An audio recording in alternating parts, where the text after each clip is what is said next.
मोक्ष मार्ग के प्रतिपादक चरम तीर्थंकर श्रवण भगवान महावीर स्वामी के चरणों में कोटि कोटि वंदन करते हुए एक भवावतारी चर्चा चक्रवर्ती भीष्म प्रतिज्ञाधारी अखंड बाल ब्रह्मचारी आचार्य सम्राट पूज्य श्री जयमल जी महाराज साहब के चरणों में कोटि कोटि वंदन करते हुए उन्हीं के 11वें पटधर आचार्य सम्राट पूज्य श्री शुभचंद्र जी महाराज साहब के चरणों में कोटि कोटि वंदन। जय वज्राधिपति व्याख्यान वाचस्पति उग्र विहारी वचन सिद्ध साधक 12वें पटधर आचार्य प्रवचन चंद्र जी महाराज साहब घोर तपस्वी उपाध्याय प्रवचन चंद्र जी महाराज साहब मेरे नंदास्ता के आयाम मम जीवन धारक परम पूज्य गुरुदेव डॉक्टर श्री पदम चंद्र जी महाराज साहब के चरणों में कोटि कोटि वंदन करते हुए सभी गुरु भगवंतों के चरणों में वंदन करते श्री क्या क्या से आत्मबंधु अनंत अनंत ज्ञानी सर्वज्ञ सर्वदर्शी तीर्थंकर प्रभु महावीर स्वामी जिनके जीवन के बारे में हम सुन रहे हैं और उनके जीवन यात्रा को हम भी देख रहे हैं कि किस तरह से उन्होंने नए शहर के भव से यात्रा प्रारंभ की थी और प्रभु महावीर स्वामी का जन्म किस तरह से हुआ। यात्रा बहुत लंबी, मुख्य रूप से 2700 भव बता दिए, लेकिन इस बीच में असंख्यात भव ये है। ये जीव निगोद से यात्रा प्रारंभ करता है और निगोद से जब यात्रा प्रारंभ होती है तो पहले अव्यवहार राशि में असाधारण रूप से साधारण वनस्पति काल के अंदर ये जीव रहता है। आत्मबंधु हर पल हर क्षण छेदन भेदन की क्रियाएं चलती रहती है। एक समय में 17-18 बार जन्म मरण, ऐसे अनेकों बार जन्म मरण ये जीव करता है। ज्ञानी जन कहते हैं कि जन्म के समय में जितनी पीड़ा जीव को होती है उससे कई गुना ज्यादा मृत्यु के समय में पीड़ा होती है और बुढ़ापे के समय में भी इस जीव को बहुत सारी वेदना पीड़ा दुख को सहन करना पड़ता है। इसीलिए ज्ञानी जन ने कहा संसार के अंदर ये 3 दुख है, जन्म जरा और मृत्यु। इन तीनों दुखों से मुक्त होने के लिए जीव सहारा लेता है धर्म का, जीव सहारा लेता है जिन शासन का, जीव सहारा लेता है आत्मा को परमात्मा की ओर ले जाने का। आत्मबंधु आप सोचते हैं कि बुढ़ापे के समय में आपका बेटा आपके सहारा बनेगा, आपके बुढ़ापे की लकड़ी बनेगा, लेकिन ज्ञानी जन कहते हैं कि कोई किसी का सहारा नहीं बन सकता है। आत्मबंधु क्या ये जीवन उस लता के जैसा है कि जब वो लता अकेली इंडिपेंडेंट नहीं रह सकती, वो बेल पेड़ का सहारा लेती है, वृक्ष के सहारे से ही वो लता क्या करती है, उस पेड़ के लिपट जाती है, क्योंकि उसके अकेले का कोई अस्तित्व नहीं रह पाता है।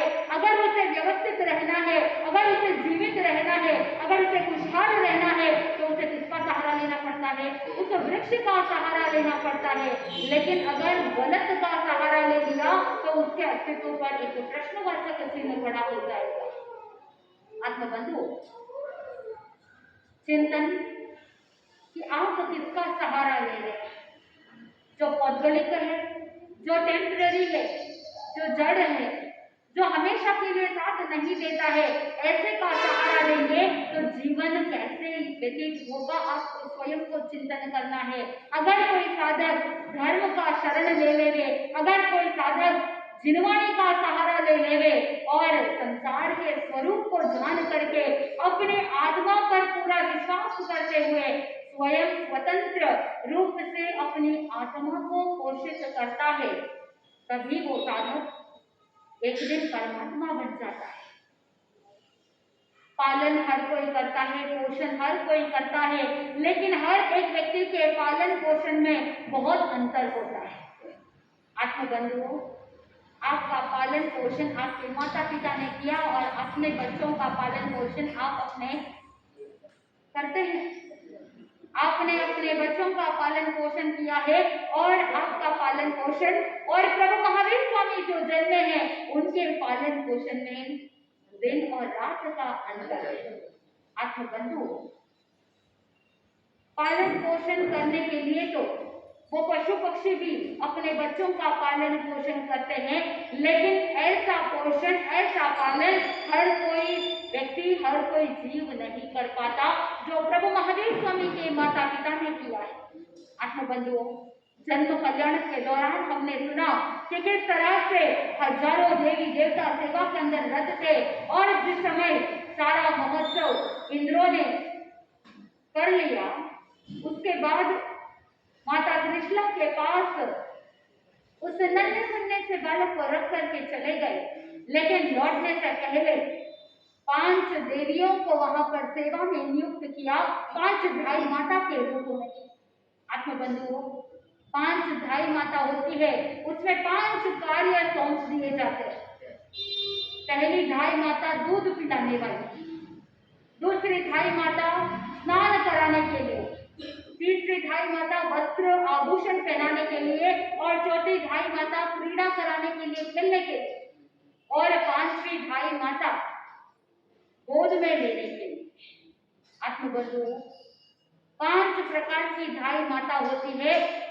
दूध पिलाने वाली अलग, स्नान कराने वाली अलग, वस्त्र आभूषण पहनाने के लिए अलग, और क्रीड़ा करने के लिए, खेलने के लिए अलग, और गोद में लेने के लिए जब बच्चा रोता है तो उसे गोद में ले लिया जाता है, तो गोद में लेने के लिए एक धाई माता। ऐसे इंद्र महाराज ने 5 देवियों को नियुक्त कर दिया। बराबर से पालन पोषण हो रहा है। यानी जन कहते हैं कि जो महापुरुषों का अवतरण होता है, महापुरुषों का जन्म होता है, तो वहां पर अंधकार दूर हो जाता है, क्योंकि ज्ञान रूपी सूर्य का उदय हो जाता है। और जब महावीर रूपी दिनकर का सूर्य उदय होता है, तो वहां पर समस्त संसार से सारा अंधकार, सारा तम दूर हो जाता है। अंधकार है पीड़ा का, अंधकार है दुख का। जब तीर्थंकर भगवतों का जन्म होता है तो सारा दुख, दर्द, पीड़ा और अज्ञानता दूर हो जाती है। जहाँ पर हिंसा का तांडव हो रहा था, जहाँ पर असत्य आदि अन्याय अत्याचार हो रहे थे, वो सारे अंधकार के बादल दूर हो गए।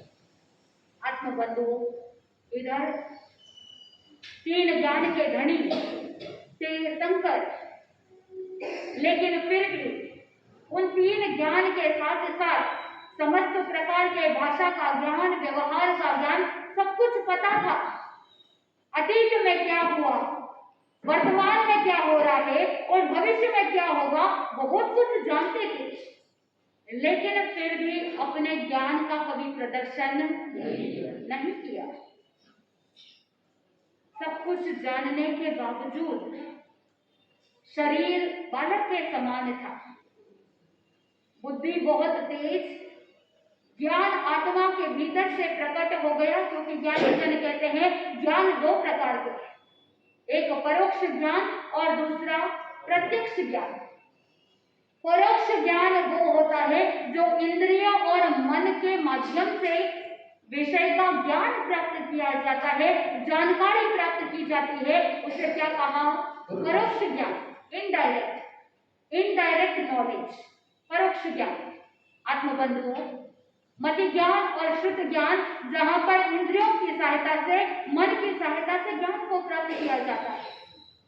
सबसे पहले जब आप इस पाठ को देखते हैं तो सबसे पहले आपको क्या प्राप्त होता है, आपको ये सामान्य जानकारी प्राप्त होती है कि ये क्या है, ये पाता है और लकड़ी का है। सामान्य जानकारी, उसी का नाम है दर्शन। देखने मात्र से या स्पर्श करने मात्र से जो पहले इंट्रोडक्शन जो प्राप्त किया जाता है, उसी का नाम है दर्शन, जिसे सामान्य जानकारी कहते हैं। लेकिन बाद में आपने और डिटेल से जाना, आपने इसे स्पर्श करके देखा, स्पर्श करके देखने पर पता चला कि ये क्या है, खुरदरा नहीं है, इसको क्या कर दिया गया है, इसको सॉफ्ट किया गया है, इसके खुरदरा जो टच था उसे दूर कर दिया गया है, वार्निश किया गया है। और दिखने के अंदर भी आपने चक्षु इंद्रिय से देखा, आपने देख करके पता लगाया कि इसके ऊपर सिर्फ वुडन वार्निश लगाया हुआ है, इसलिए इसका कलर ब्राउन है, और वही अगर पेंट किया होता तो इसका कलर बदल जाता। इस तरह से आप और ज्यादा विशेष रूप से जानकारी लेते हैं कि ये लकड़ी का है तो कौन सी लकड़ी का है, इसकी ड्यूरेबिलिटी कितनी है, कितने समय तक चलेगा, ये विशेष जानकारी को कहा ज्ञान। और जो इंद्रियों और मन के द्वारा जो ज्ञान प्राप्त किया जाता है उसी का नाम है परोक्ष ज्ञान। और परोक्ष ज्ञान दो प्रकार के, मति ज्ञान और श्रुत ज्ञान, यानी श्रवण करके जो ज्ञान की प्राप्ति होती है वो है श्रुत ज्ञान। आत्मबंधुओं, इससे आगे उठ करके अगर चिंतन किया जाता है तो बाकी के जो तीन प्रकार के ज्ञान है वो डायरेक्ट आत्मा से प्रकट होते हैं। आत्मा के भीतर से जो प्रकट किया जाता है उसे कहते हैं प्रत्यक्ष ज्ञान, यानी डायरेक्ट नॉलेज, आत्मा से उद्घाटित होता है। आत्मबंधुओं, इस प्रत्यक्ष ज्ञान के अंदर सबसे पहला है अवधि ज्ञान। अवधि, अवधि का मतलब क्या है? समय की सीमा है। यहाँ पर अवधि ज्ञान का मतलब है जहाँ पर समय की सीमा है, जहाँ पर क्षेत्र की सीमा है, द्रव्य क्षेत्र काल भाव की सीमा जिसमें हो, और मर्यादित क्षेत्र तक रूपी पुद्गलों का ज्ञान जो किया जाता है। रूपी पुद्गल यानी ऐसे पदार्थ जो आंखों से दिखाई देते हैं, ऐसे रूपी पदार्थों का ज्ञान होना क्या कहलाता है? अवधि ज्ञान। जहाँ पर लिमिटेशन है, ऊंची दिशा में एक लिमिटेशन तक देख सकते हैं कि कहां तक देख सकते हैं कि कोई ऐसे होते हैं जिनका क्षोभक्षम अधिक है तो पहले देवलोक तक देख लेंगे, उससे ज्यादा क्षोभक्षम है तो ऊपर के और देवलोकों तक देख सकते हैं। अधोलोक के अंदर हो सकता है पहली नरक तक देख रहे हैं या दूसरी नरक तक देख रहे हैं, ऐसे अपनी सीमा के साथ एक लिमिटेशन है। और तिरछे लोक में कुछ अमुक द्वीप समुद्र तक देख सकते हैं। इस तरह से जिसका जितना क्षोभक्षम होगा वो उतना विस्तार के साथ मर्यादित क्षेत्र तक जो ज्ञान देखा जाता है, जो रूपी पदार्थों की जानकारी लेते हैं, उसे क्या कहा? अवधि ज्ञान। जैसे एक जनरल फिजिशियन होता है और वो जनरल फिजिशियन क्या करता है? सभी चीजों के बारे में जानकारी रखता है, बॉडी के हर एक पार्ट के बारे में जानकारी रखता है।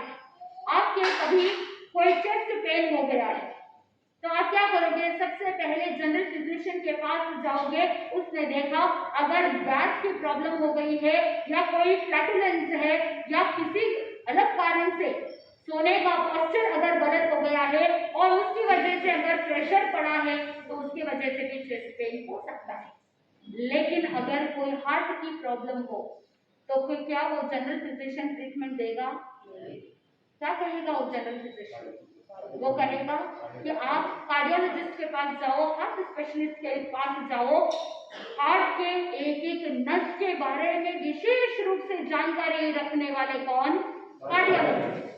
तो वो आपको कार्डियोलॉजिस्ट के पास रेफर कर देंगे। अगर किडनी में कुछ विशेष प्रॉब्लम हो गई है तो आपको वो कहाँ भेजेंगे? नेफ्रोलॉजिस्ट के पास भेजेंगे, जो किडनी स्पेशलिस्ट होगा उसके पास भेजेंगे।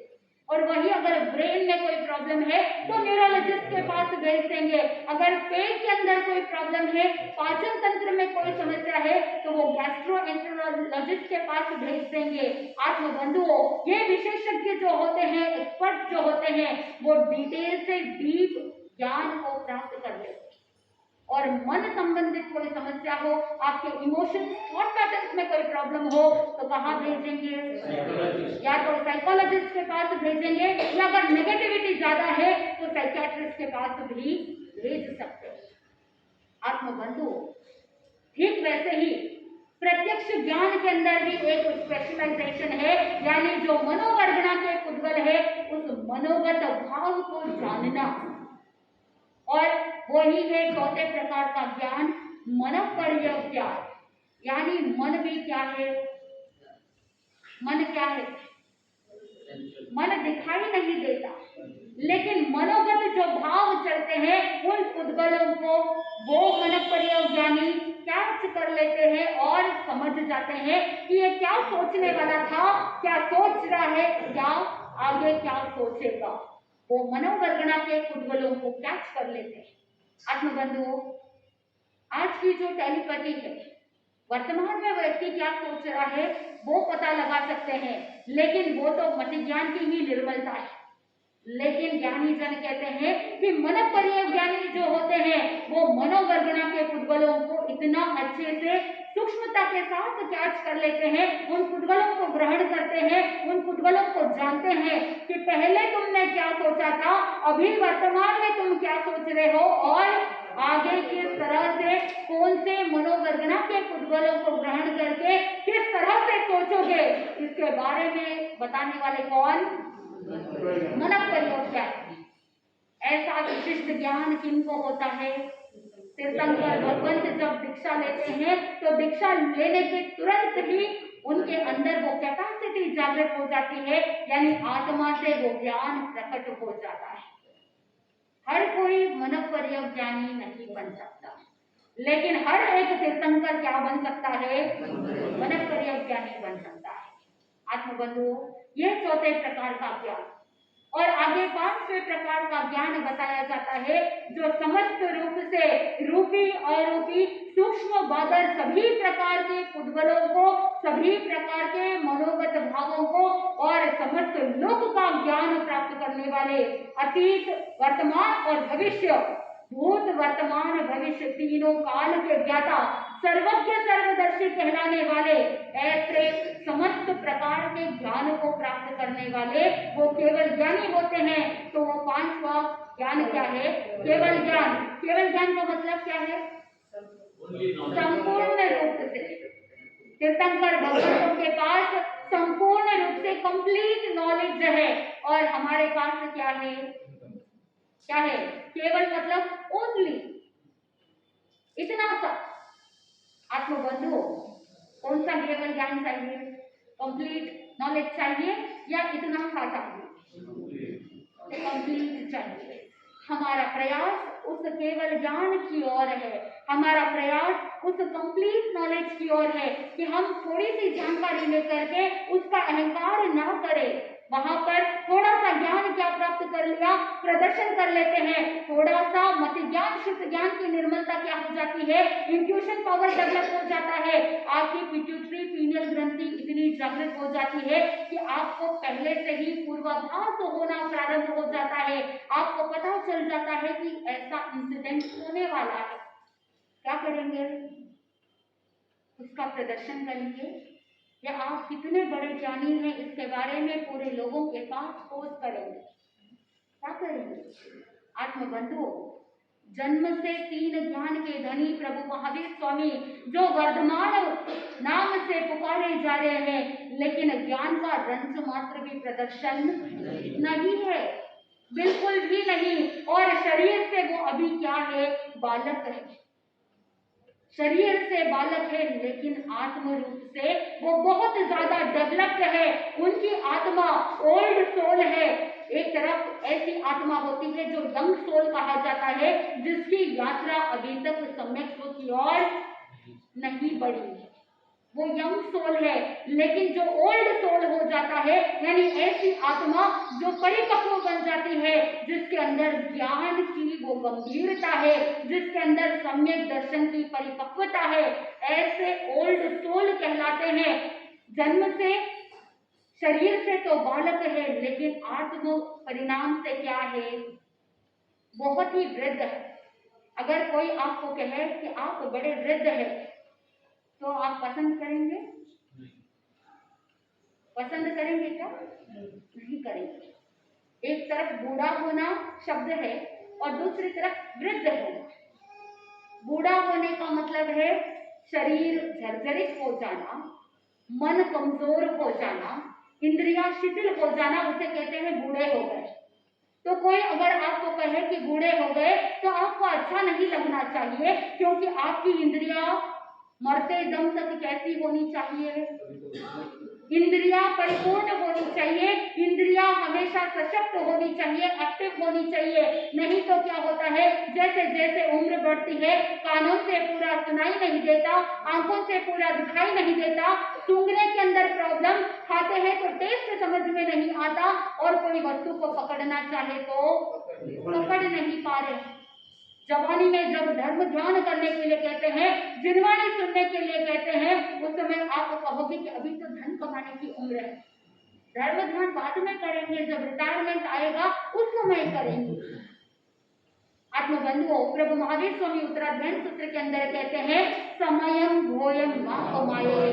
जब तक इंद्रिया परिपक्व है, जब तक इंद्रिया शिथिल नहीं हो जाती, जब तक शरीर के अंदर ताकत है, तब तक क्या कर लो, धर्म आराधना कर लो, समय मात्र का भी प्रमाद मत करो। अभी आप कहोगे कि रिटायरमेंट आएगा तब धर्म ध्यान करेंगे, लेकिन जैसे जैसे समय बीतता जाता है उसके बाद शरीर के अंदर इतना सामर्थ्य नहीं रहता कि 1 घंटे तक बिल्कुल कॉन्सेंट्रेशन के साथ, फोकस के साथ, एकाग्रता के साथ, स्थिरता के साथ आप 1 घंटा जिनवाणी सुनने के लिए बैठ सको।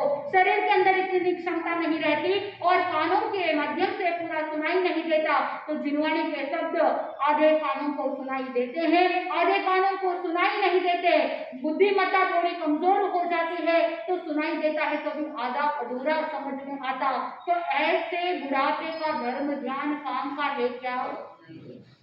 इसीलिए ज्ञानी जन ने कहा कि समय रहते चेत जाओ, और जब शरीर आपको साथ देता है तभी क्या कर लो, धर्म आराधना कर लो, क्योंकि कल कल करते कब काल आ जाए इसका कोई भरोसा नहीं। क्षण भंगुर है ये जीवन। तो आपको क्या करना चाहिए? सत्य तथ्य को एक्सेप्ट करना चाहिए। प्रभु महावीर स्वामी का शरीर बालक था, लेकिन बाल्य अवस्था को जानते थे। वो जानते थे कि बाल्य अवस्था में कैसा आपका बॉडी का लिमिटेशन होता है। उन्होंने अपनी मर्यादा को कभी नहीं तोड़ा। वो चाहते तो अपनी मर्यादा को तोड़ सकते थे, लेकिन अपने बॉडी लिमिटेशन का उन्होंने रेस्पेक्ट किया। क्या आप अपने बॉडी लिमिटेशन को रेस्पेक्ट करते हैं? शरीर आपका जितना साथ देता है, क्या आप उतना कार्य करते हैं? सांसारिक कार्य के लिए आप अपने बॉडी लिमिटेशन को भूल जाते हैं। सांसारिक भौतिक पाप के कार्यों के लिए आप बॉडी लिमिटेशन को भूल जाते हैं, और वही धर्म आराधना के लिए कहे तो समझ जी घुटनों में बहुत दर्द है, सामायिक नहीं कर पाते। वही अगर मूवी देखने के लिए बैठो तो 2 घंटे, 2.5 घंटे, 3 घंटे, और आजकल वेब सीरीज का जमाना है, तो एक सीरीज खत्म नहीं होती, आपकी दूसरी सीरीज चालू हो जाती है, घंटे घंटे व्यतीत हो जाते हैं, रात के 8-8 घंटे तक धर्म जागरणा करने के लिए कहते हैं, तो उस समय आपको बहुत सारी चीजें याद आती है आत्मबंधुओं। लेकिन वही अगर वेब सीरीज देखने के लिए बैठते हो तो रात को देखने के लिए बैठे और सूर्य उदय हो जाता है, आपको पता भी नहीं चलता। आपकी एकाग्रता उसके अंदर इतनी ज्यादा होती है कि अड़ोस पड़ोस में क्या हो रहा है इसके बारे में भी जानकारी नहीं होती। टीवी के अंदर आपका कोई फेवरेट सीरियल चल रहा है और उसी दौरान आपका बच्चा आकर के कह दे, माँ मुझे बहुत भूख लगी है, आप कहोगे कि बेटा 2 मिनट रुक जा, जिस समय ऐड आएगा उस समय तुम्हें खाना परोस दूंगी। वो बच्चा कहता है माँ मुझे बहुत भूख लगी है। वो माँ कहती है बेटा अरे बोल तो रही हूँ 2 मिनट रुक जा, बस ऐड आने ही वाला है। वो बच्चा कहता है माँ नहीं माँ 2 मिनट भी नहीं सहने होते, मुझे भूख लगी है। क्या कहोगे? वो आप अपने मुंह से बोलोगे या आपके हाथ जवाब देंगे? जोर से तमाच लगाओगे। और ज्ञानी जन कहते हैं कि एक दुख के ऊपर दूसरा दुख आता है तो व्यक्ति पहले वाला दुख भूल जाता है। जैसे ही एक लगती है तो उस समय बच्चा भूल जाता है। अब उस बच्चे को अगर आप पूछोगे क्या बेटा भूख लग रही है, वो बच्चा क्या कहेगा हाथ रख करके? माँ भूख नहीं लग रही। आत्मबंधु वही कार्य आपके टैबलेट्स, आपके ऑइंटमेंट्स करते हैं कि जहां पर आपके नर्वस सिस्टम को वो सिग्नल पहुंचा दिया जाता है, वहां पर नर्वस सिस्टम के सेल्स को एक सिग्नल ऐसा पहुंचता है, इरिटेशन जैसा होता है, और उस दौरान आपके जो पेन सिग्नल्स जो ब्रेन को पहुंच रहे थे वो सिग्नल्स दूर हो जाते हैं। पेन सिग्नल के ऊपर दूसरा सिग्नल आ जाए तो व्यक्ति पेन को भूल जाता है। ठीक वैसे ही जैसे आपके मनपसंद कार्य में आपका मन लगता है तो उस समय आप दर्द को भूल जाते हैं। आपका मन आप डाइवर्ट करने की कोशिश करते हैं, डाइवर्ट करते करते कब जीवन का ट्रैक डाइवर्ट हो जाता है पता ही नहीं चलता। इसीलिए ज्ञानी जन ने कहा, कभी जीवन में ऑफ ट्रैक मत होना, हमेशा सही दिशा में चलते रहना। माइंड को नेगेटिविटी में डाइवर्ट करने की जरूरत नहीं कि मन के अंदर बहुत ज्यादा नेगेटिव थॉट्स आ रहे हैं तो मैं क्या करूं, 1 घंटा कुछ टीवी में देख लो या मोबाइल के अंदर फ्रेंड्स के साथ चैटिंग कर लो। ऐसा माइंड को डाइवर्ट करने के लिए जाते हैं तो धीरे धीरे उसका क्या हो जाता है, एडिक्शन हो जाता है, आदत पड़ जाती है और व्यक्ति के जब ऐसी लत लग जाती है तो फिर दूर होना बहुत मुश्किल हो जाता है। आत्मबंधु, बाल्य अवस्था के अंदर ही अगर सही लालन पालन पोषण होता है तो इन सब समस्याओं के साथ जूझने की जरूरत नहीं पड़ती। बचपन से ही अगर बच्चों ने आपको धर्म आराधना करते हुए देखा होता तो वो बच्चा व्यवस्थित तरीके से सीख जाते। माता त्रिशला और महाराजा सिद्धार्थ दोनों भगवान पार्श्वनाथ के अनुयायी थे, जीव अजीव आदि 9 तत्वों के ज्ञाता और श्रवणोपासक थे। इसीलिए बाल्यकाल से ही वो वातावरण उनको वैसा प्राप्त हुआ। आपके घर का वातावरण आपके बच्चों के लिए हितकारी है या अहितकारी है? कहीं पर क्लेश का वातावरण तो नहीं, कहीं आपके शब्द अपशब्द तो नहीं है, कहीं पर गाली गलौज तो आपके बच्चे दिन भर नहीं सुन रहे हैं, कहीं आपके लड़ाई झगड़े तो दिन भर देख करके वो बड़े तो नहीं हो रहे हैं। ये आपको स्वयं को चिंतन करना है। प्रभु महावीर स्वामी का लालन पालन पोषण बहुत अच्छी तरह से हो रहा है। बाल्य अवस्था में सब कुछ जानते हुए भी वो क्रीड़ा ऐसी करते हैं, खेल खेल के अंदर ही बहुत सारे शिक्षाएं जन जन तक पहुंचा देते। आत्मबंधु, बाल्यकाल की वो घटनाएं देखने के लिए तो अगर दूर से देखो, सामान्य दृष्टि से देखो तो वो केवल कुछ इंसिडेंट्स है, कुछ घटनाएं हैं। ऐसी घटनाएं आपके जीवन में भी बहुत घटती है, लेकिन अगर गहराई से चिंतन करें तो हर एक घटना में एक लेसन, एक शिक्षा जरूर है। और जो साधक अपने जीवन की घटनाओं से सीख ग्रहण कर लेता है वो उन घटनाओं को अपने जीवन में पुनः दोहराते हैं। नहीं तो बहुत बार हम देखते हैं कि व्यक्ति के जीवन में एक ही प्रकार के पैटर्न्स बहुत बार चलते हैं। जैसे किसी व्यक्ति ने जीवन में धोखा खाया है, एक बार खाते हैं, फिर बाद में ध्यान नहीं रखा, उससे शिक्षा ग्रहण नहीं की, फिर पुनः वही गलती करते हैं और वही तरह का धोखा बार बार उनको देखने को मिलता है। तो वहां पर आपको चिंतन करना है, इस भाव की कोई ऐसी गलती है, कुछ ऐसी मिस्टेक हो रही है जिसके कारण से यह पैटर्न मुझे बार बार देखने को मिल रहा है। तो वहां पर ज्ञानी जन ने कहा कि इस भाव के जो मिस्टेक्स है, गलतियां हैं, उनको देख करके उनसे सीख ग्रहण करके उन गलतियों को अपने जीवन से क्या कर दो, अलग कर दो। इस जन्म की गलतियां हो सकती है या पूर्व भवों की गलतियां हो सकती है जिसकी वजह से हम उस जीवन के अंदर ये सारी तरह की घटनाएं, पैटर्न्स देखते हैं। आत्मबंधु, प्रभु महावीर स्वामी जानते थे कि पूर्व भवों में किस तरह की गलतियां हुई थी, पूर्व भवों के अंदर किस किस तरह के कर्म बांधे थे और वो तैयार थे। आत्मबंधुओं, जब ये जीव तैयार रहता है तभी कर्म जब विपाक में आता है तभी आपके जीवन में वो कर्म उदय के अंदर आता है और आप फिजिकली, मेंटली, इमोशनली जब तैयार होते हैं तभी आप सही रूप से उन कर्मों का सामना कर सकते हैं और समूल उसका क्या कर सकते हो, नाश कर सकते हो। अगर कोई व्यक्ति पौधे के जड़ों का सिंचन करता है तो वो पौधा पल्लवित और पुष्पित होता है, लेकिन अगर सिर्फ पत्ते के ऊपर पानी देंगे तो क्या वो पौधा पल्लवित और पुष्पित होगा? नहीं होगा। आत्मबंधु, एक गांव के अंदर एक बुढ़िया, वो बुढ़िया किसी कार्य से बाहर गांव जाने वाली थी। उसके पास एक गुलाब का गार्डन था। वो अपने इकलौते बेटे को कहती है कि बेटा, रोज इन पौधों को पानी देना, ध्यान रखना कि इसके पत्ते कभी मुरझाए नहीं, पत्ते सूखे नहीं, इसके फूल भी मुरझाने नहीं चाहिए, ध्यान रखना, और मैं कुछ ही दिनों में वापस काम करके लौट जाऊंगी। बेटे ने कहा, कोई बात नहीं माँ, फिक्र करने की जरूरत नहीं, मैं प्रतिदिन इन पौधों को क्या दूंगा, पानी दूंगा।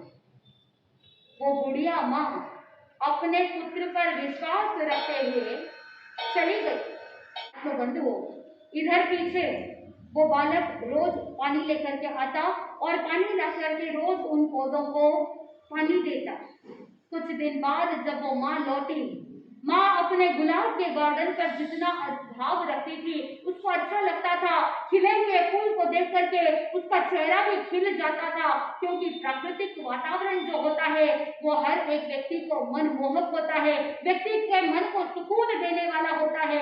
वो बुढ़िया कभी फूल को तोड़ती नहीं, उन फूलों को देख करके मन प्रमुदित हो जाता, मन प्रफुल्लित हो जाता, वो खुश हो जाती। प्रसन्नता का वातावरण और भीनी भीनी सी जो सुगंध गुलाब की आती थी, तो वो सारे दर्द को भूल जाती। जैसे ही लौटी, देखते ही वो अवाक रह गई। सोचने लगी कि मेरे गार्डन को क्या हो गया, एक भी पत्ता हरा नहीं है, एक भी फूल नहीं है, सारे फूल मुरझा करके नीचे गिर गए हैं, सारे पत्ते सूख करके नीचे गिर गए हैं, केवल वो पत्ते पौधे के सिर्फ टूट पड़े। माँ ने पूछा कि बेटा क्या तुमने पौधों को पानी नहीं दिया? वो बेटा कहता है कि माँ मैं रोज पानी देता।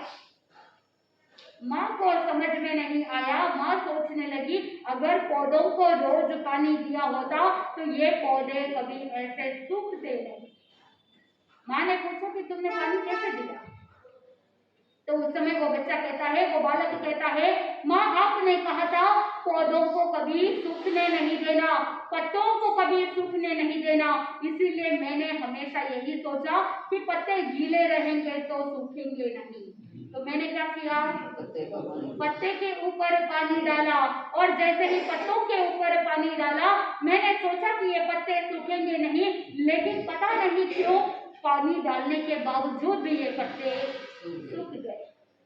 उन पत्तों को ऊपर से न्यूट्रिशन चाहिए था या अंदर से न्यूट्रिशन चाहिए था?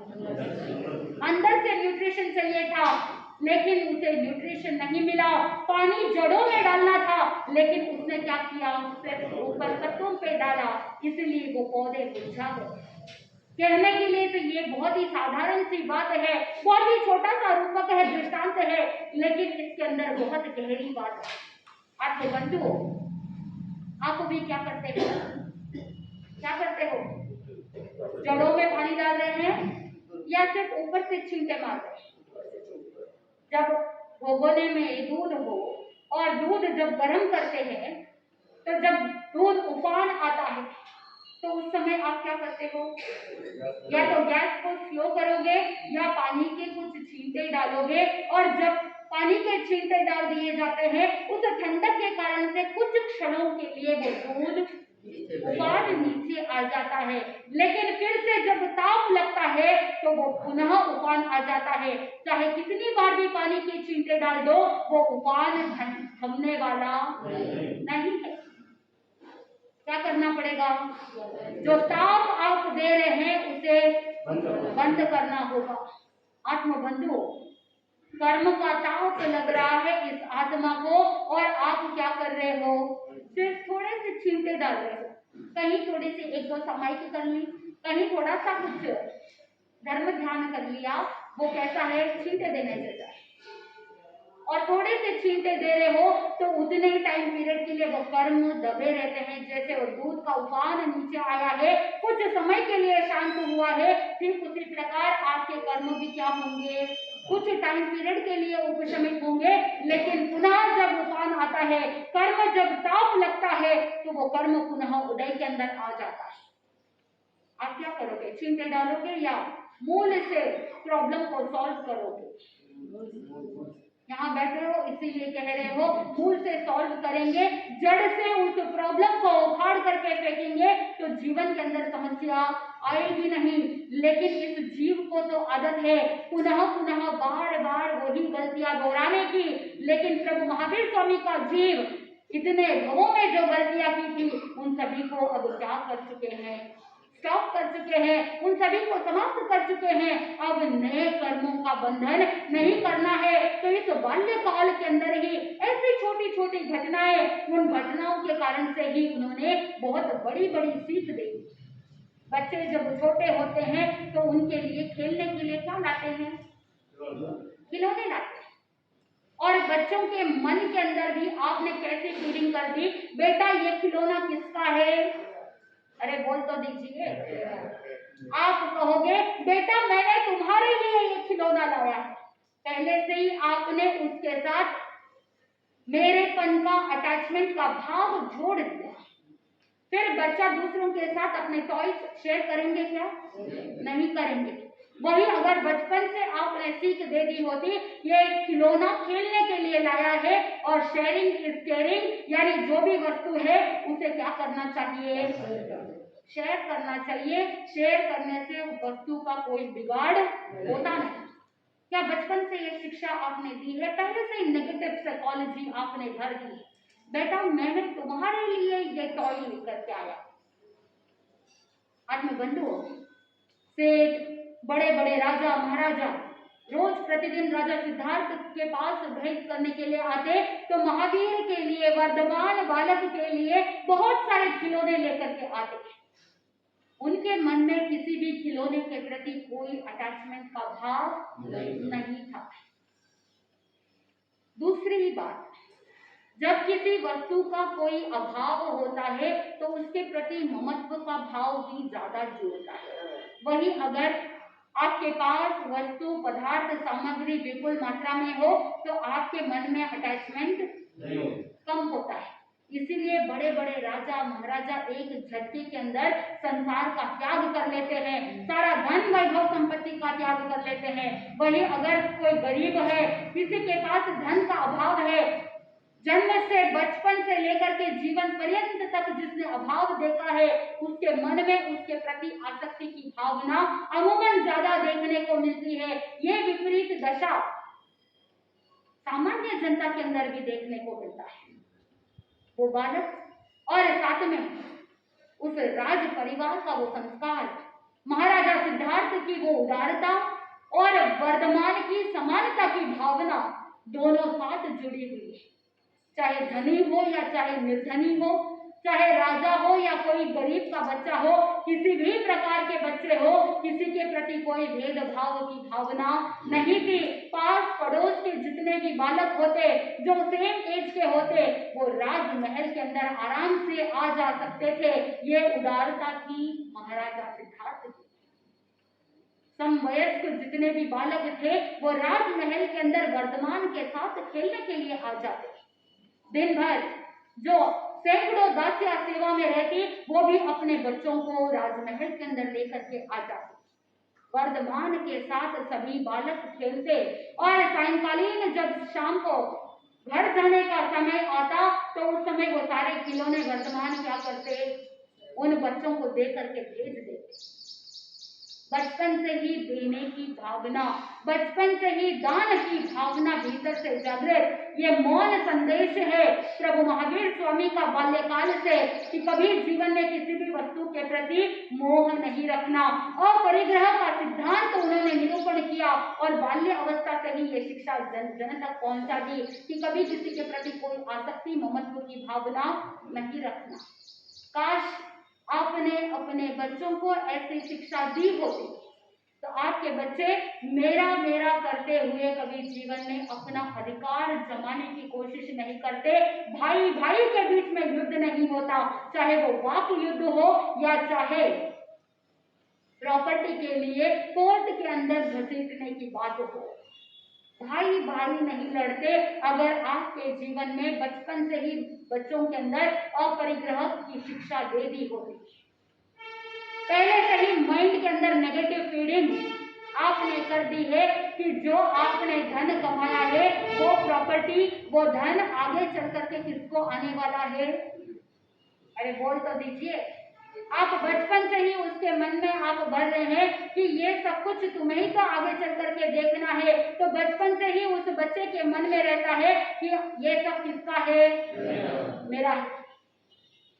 फिर आगे चल करके अपने ही पिता के खिलाफ जाकर के वो बच्चे क्या करते हैं? बड़े होकर के वो ही बेटे बेटी अपने माता पिता के दुश्मन बन जाते हैं। जिस प्रॉपर्टी के लिए वो लड़ाई झगड़ा तक करते हुए अपने माता पिता को अपने ही घर से दूर कर देते हैं। आत्मबंधुओं, क्या ये संस्कार है? क्या ये मानवता है? प्रभु महावीर स्वामी ने अपने बाल्यकाल की छोटी छोटी घटनाओं के माध्यम से शिक्षा दे दी। एक बार वर्धमान से 5 वर्ष की उम्र के थे और महाराजा सिद्धार्थ के साथ हाथ पकड़ करके बाहर उद्यान के अंदर भ्रमण कर रहे थे। भ्रमण करते करते राजमहल के बाहर चले गए और उन्होंने देखा कि वहां पर कोई एक व्यक्ति पिंजरे के अंदर चिड़िया रखते हुए चिड़िया को बेच रहा है।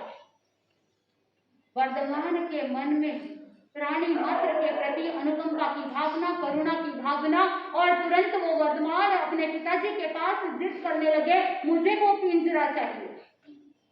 महाराजा सिद्धार्थ ने एक पिंजरा दिला दिया और वो वहां पर कहने लगे कि नहीं पिताजी, मुझे तो सारे पिंजरे चाहिए। पिंजरा चाहे लोहे का हो चाहे सोने का हो, पिंजरा तो पिंजरा होता है, बंधन तो बंधन होता है। अगर किसी तोते को, किसी पक्षी को सोने के पिंजरे में रख करके राजमहल में रख दो, समय समय पर भोजन दे दो, फिर भी वो अपने आप को बंधन ही महसूस करता है। वो हमेशा यही चाहेगा कि मुझे सोने का पिंजरा नहीं चाहिए, मुझे ये राजमहल नहीं चाहिए, मुझे तो वो स्वच्छंद आसमान चाहिए जहां पर मैं खुले मन से क्या कर सकता हूँ, उड़ सकता हूँ, मेरे पंखों को एक उड़ान मिल सकती है, ऐसा खुला आसमान चाहिए। मुझे ये सोने का पिंजरा, ये राजमहल नहीं चाहिए। आत्मबंधु, आप चिंतन कीजिए, कहीं आप उस सोने के पिंजरे में तो कैद नहीं है। चिंतन का विषय कि आपका वो सोने का पिंजरा, आपका घर, आपका महल, आपके सारे वस्त्र आभूषण, कहीं आपकी आसक्ति उसी में तो नहीं कि आपको वो सोने का पिंजरा पसंद आने लग गया है, आप उस पिंजरे को तोड़ करके खुले आसमान में अपनी आत्मा को स्वतंत्र करना नहीं चाहते हैं, कहीं आप ऐसे रचे पचे तो नहीं है। आत्मबंधुओं, वर्धमान ने वो सारे पिंजरे लिए, एक पिंजरा खोला, वो एक चिड़िया उड़ करके चली गई। उनको बड़ा आनंद आ रहा था कि आज वो पंछी आजाद हो गया। ऐसे एक एक करके सारे पिंजरे खोल दिए। महाराजा सिद्धार्थ को लगा कि ये तो मात्र एक खेल है, सभी पिंजरों को खाली कर दिया और उसी समय मुस्कान के साथ महाराजा सिद्धार्थ ने कहा कि बेटा, कुछ चिड़िया तो तुम्हारे पास रख लेता, लेकिन वर्धमान ने कहा कि पिताजी, अगर मुझे कोई पिंजरे में बंद करके रख दे तो क्या आपको अच्छा लगेगा? तो उस समय वो पिताजी कहते हैं कि नहीं, मुझे बिल्कुल भी पसंद नहीं आएगा कि कोई मेरे बेटे को यहाँ पर पिंजरे में कैद करके रख ले। उस समय वो वर्धमान छोटा सा बालक वो पिताजी को कहने लगता है कि पिताजी, जब आपको ये पसंद नहीं कि मुझे कोई पिंजरे में कैद करके रखे, तो ठीक उसी प्रकार ये पक्षी भी नहीं चाहते कि ये पिंजरे में कैद रहे। हमें कभी भी किसी मूक पक्षी को कैद नहीं करना चाहिए, उन्हें परतंत्र नहीं बनाना चाहिए। उनकी विवशता को देख करके उनकी लाचारी मजबूरी का गलत फायदा नहीं उठाना चाहिए। छोटा सा बालक लेकिन अपने पिता को बहुत बड़ी सीख दे करके चला गया और वो अपने पिताजी को जैसे ही ये बात कहता है, सिद्धार्थ राजा को भी लगा कि वर्धमान जो कह रहा है वो सही है। और उसी समय पूरे राज्य के अंदर घोषणा करवा दी गई कि किसी भी मूक पशु पक्षी को कोई भी बंधन में नहीं बांधेगा, किसी भी पक्षी को पिंजरे के अंदर बंद नहीं किया जाएगा, किसी भी पशु पक्षी का शिकार नहीं किया जाएगा। संपूर्ण राज्य के अंदर पशुओं की बलि भी नहीं चढ़ेगी, पशु वध भी नहीं होगा और मांस का आयात निर्यात भी नहीं होगा, कोई भी इंपोर्ट एक्सपोर्ट मीट का नहीं होगा और पूरे राज्य के अंदर उसके बाद सारे पशु पक्षी निर्भय होकर के स्वतंत्रता के साथ विचरण करने लगे। आत्मबंधुओं, उस छोटे से बालक ने इतनी बड़ी सीख दे दी कि कुंडपुर ग्राम, पूरा राज्य अहिंसा और स्वतंत्रता का प्रतीक बन गया।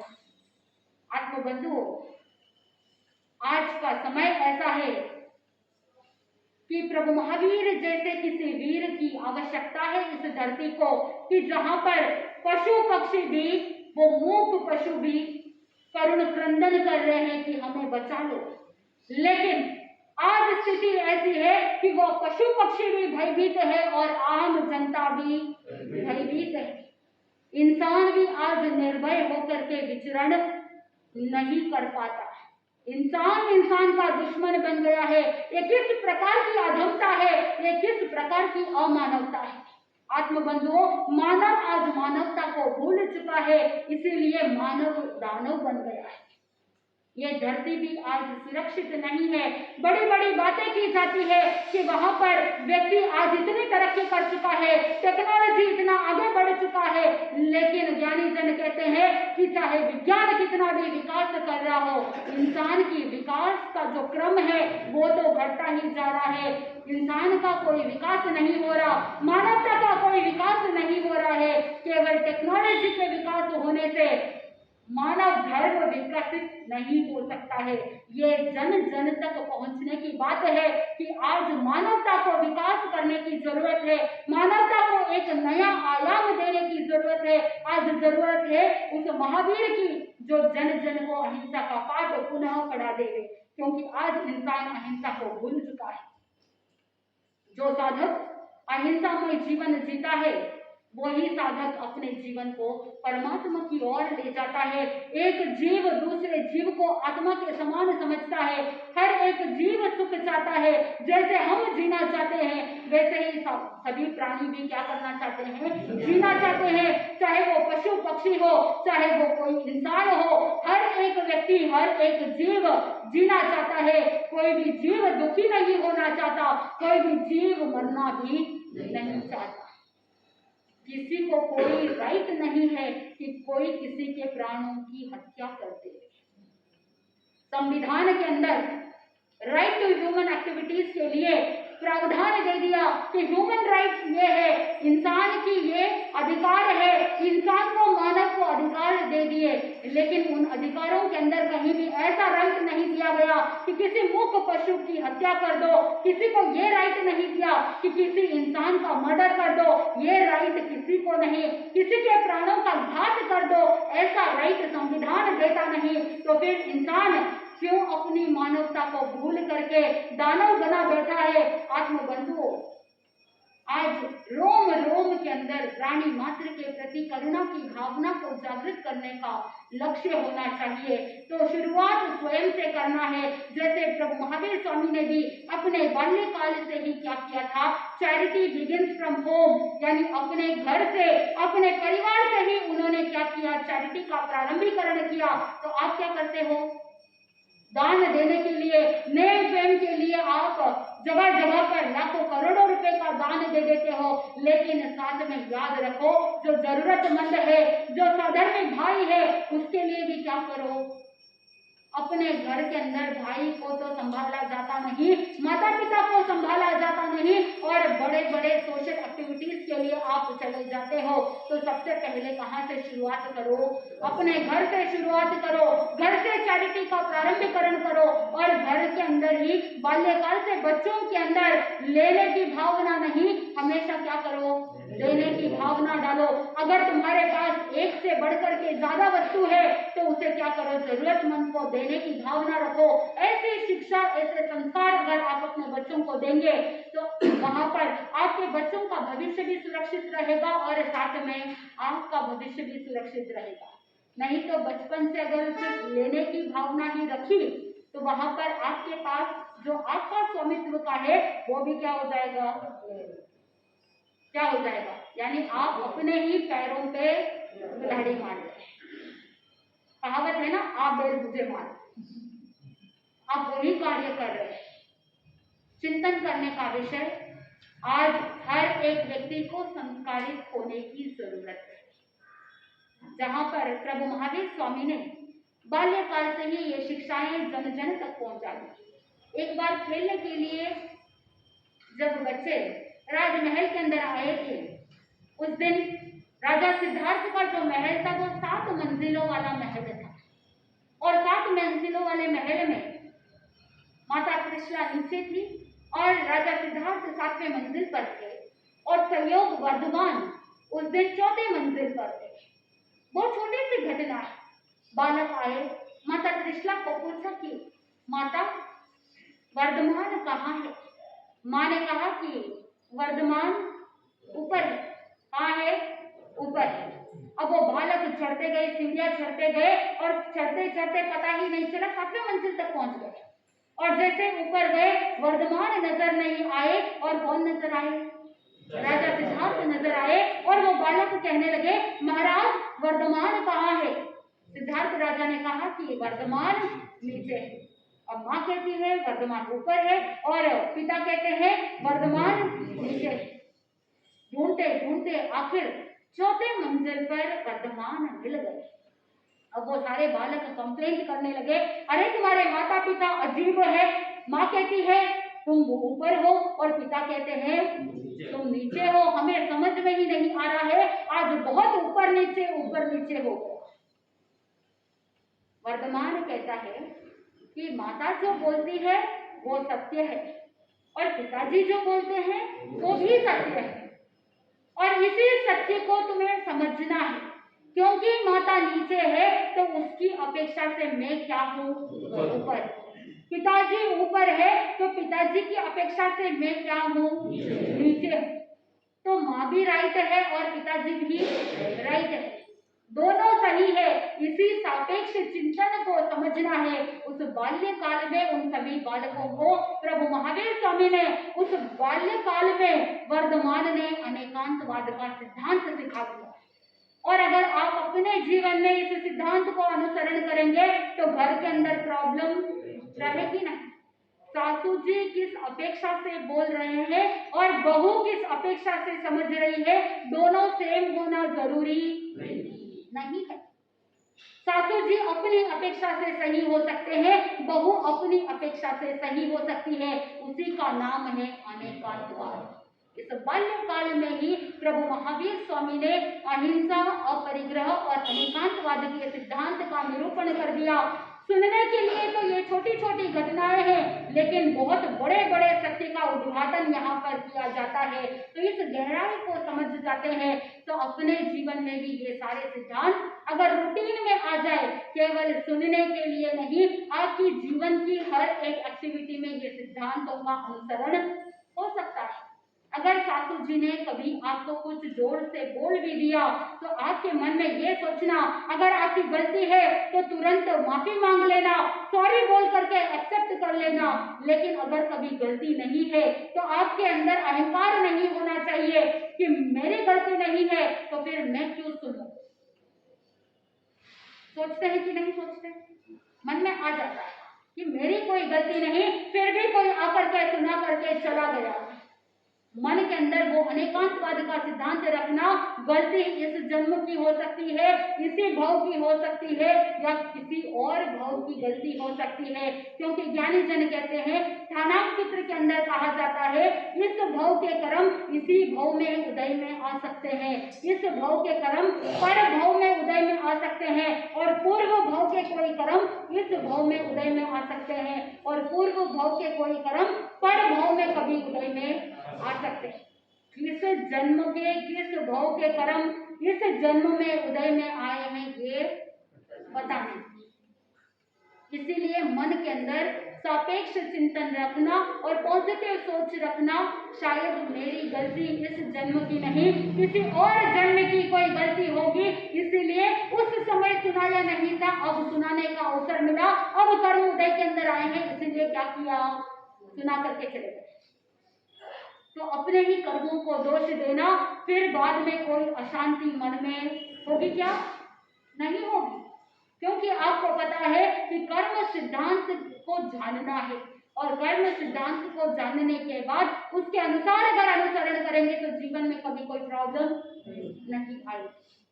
आत्मबंधुओं, ऐसी छोटी छोटी बाल क्रीड़ाएं, बाल लीलाएं की और कहते हैं उस जमाने के अंदर नाम वैसे ही रखे जाते थे कि जैसे उनके अंदर जो गुण देखते थे उसके अनुसार नाम रखे जाते थे और बहुत बार उनके नाम अपने जाति, कुल, वंश के अनुसार रखे जाते थे।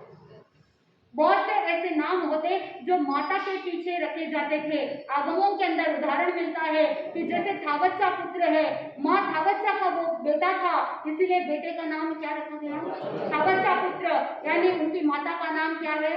थावत्सा। तो ठीक उसी प्रकार प्रभु महावीर स्वामी के भी अनेक गुणों के कारण से अलग अलग नाम रखे गए और अपने जाति, कुल और खानदान के कारण से और अपने राज्य के कारण से अलग अलग प्रकार के नाम रखे गए।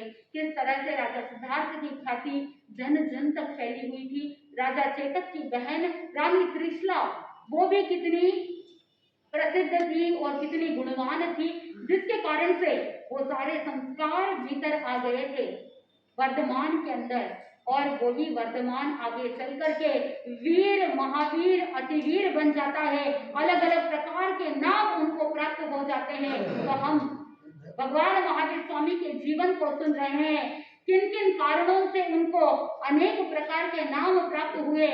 आपको भी बहुत सारे टाइटल, सब टाइटल्स मिल जाते हैं, लेकिन महापुरुषों को जो पद मिलते हैं, महापुरुषों को जो पदवी मिलती है, महापुरुषों को जो नाम मिलता है, उनके जो यश, कीर्ति, नामकरण का उदय होता है, उसके कारण से वो निरंतर आगे से आगे बढ़ते चले जाते हैं। तो हम जैसे जैसे प्रभु महावीर स्वामी के जीवन को जानेंगे, ऐसे कौन से इंसिडेंट्स थे, ऐसी कौन सी स्थितियां थी, ऐसे कौन से घटनाएं थी जिसके वजह से उनके अलग अलग प्रकार के नाम रखे गए, उनके इतने सारे नाम किस तरह से प्रसिद्ध हुए, जैसे जैसे हम सुनेंगे। और साथ में गृहस्थ जीवन में रहते हुए कैसे संत जीवन के समान वो जीवन जी रहे थे, उदासीनता के साथ और निर्लिप्त भाव के साथ जीवन जी रहे थे, और कैसे उनके जो गर्भकाल की प्रतिज्ञा थी, वो गर्भकाल की प्रतिज्ञा पूर्ण होने के बावजूद क्यों वो उसी समय संयम अंगीकार नहीं कर पाए, क्या कारण था? माता पिता के स्नेह के कारण से 28 वर्ष तक रुके रहे, और बड़े भाई नंदीवर्धन के मोह के कारण से या नंदीवर्धन के स्नेह के कारण से उन्होंने जो स्नेह का वास्ता दिया, उसके कारण से उन्हें 2 साल और क्यों रुकने पड़े। जैसे जैसे हम सुनेंगे, और दीक्षा ग्रहण करने के तुरंत बाद जो उत्सर्गों का परिसमूह का क्रम चालू हुआ, कैसे उनके 42 साधना काल के वर्ष थे। जैसे जैसे हम उनके जीवन को सुनेंगे, हमारे भीतर से बहुत सारे संस्कार जागृत होंगे। तो आज हमें उन संस्कारों को जागृत करने की आवश्यकता है, और अपने जीवन को संस्कारित करते हुए उसके बाद आगे का चिंतन करना है। आप सोचते हो कि बच्चों को संस्कारित करना है, हम आपको यही कहना चाहेंगे, केवल बच्चों के संस्कारित होने से काम बनेगा नहीं, बड़ों को भी क्या होना पड़ेगा? संस्कारित होना पड़ेगा। पहले आप संस्कारित हो जाएंगे तो आपको देख करके आपके बच्चे भी संस्कारित हो जाएंगे, क्योंकि बच्चे तो देख करके सीखते हैं। तो इसीलिए आप जिनवाणी को सुनने के बाद अपने जीवन में परिवर्तन लाने का प्रयास करें।